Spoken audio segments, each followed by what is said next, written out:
Économie d'énergie est une entreprise qui a démarré il y a 7 ans avec 10 personnes. Nous sommes 200 aujourd'hui, 12 nationalités, parité hommes-femmes. Et nous avons accompagné 500 000 travaux et ça doublera d'ici à 2020. Donc ça consiste à, au fond, par des moyens digitaux, répondre à toutes les questions que va se poser un particulier par rapport à ce challenge, à ce défi de l'efficacité énergétique, qui est un peu flou, sauf quand on le ramène à 4 questions qui sont finalement comment je peux réduire ma facture d'énergie, comment je peux changer mes comportements, ce qu'on appelle la sobriété énergétique pour économiser de l'énergie, évidemment comment rénover, et comment rénover appelle d'autres questions, quels travaux je peux faire, comment je les finance, à qui je m'adresse, quel matériel j'installe, on va répondre à tout ça. Ensuite, comment je peux optimiser? Et donc, on parle beaucoup de compteurs intelligents, de smart meters, de thermostats intelligents. Donc, on va utiliser ces outils pour voir comment rétroagir sur ces comportements et où s'assurer que les investissements que l'on a faits fonctionnent bien. Et enfin, dernier point, est-ce que je peux autoproduire? Puisque par définition, l'énergie que j'ai produite, je ne vais pas l'acheter.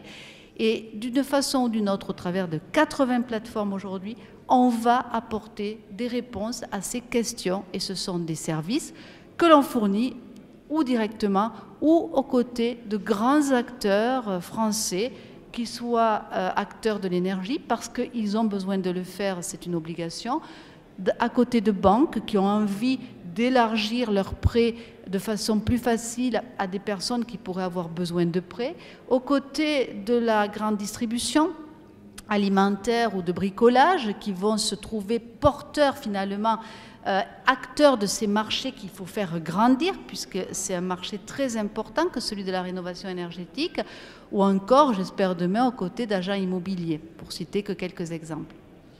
De votre point de vue, cette transition énergétique, c'est surtout une initiative qui part du citoyen? En fait, on a beaucoup pensé l'énergie du haut vers le bas.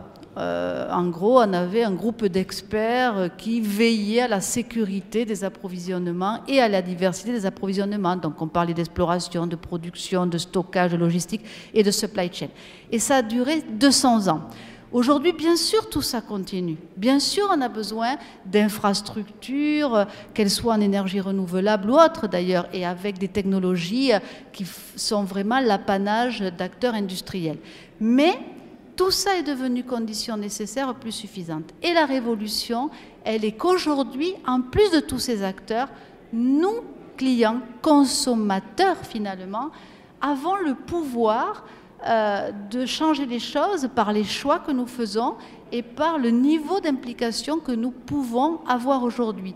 Et donc, je n'oppose pas du tout une logique à l'autre. Ce que je dis simplement, c'est qu'aujourd'hui, on a acquis un pouvoir que nous n'avions pas dans le passé et que, bien sûr, on va se retrouver dans une logique où notre pouvoir va se trouver confronté à ceux qui, par exemple, décident de faire des infrastructures. Peut-être si demain on a trop d'électricité et pas suffisamment de biomasse, on ne va pas avoir des marchés qui vont trouver leurs demandes.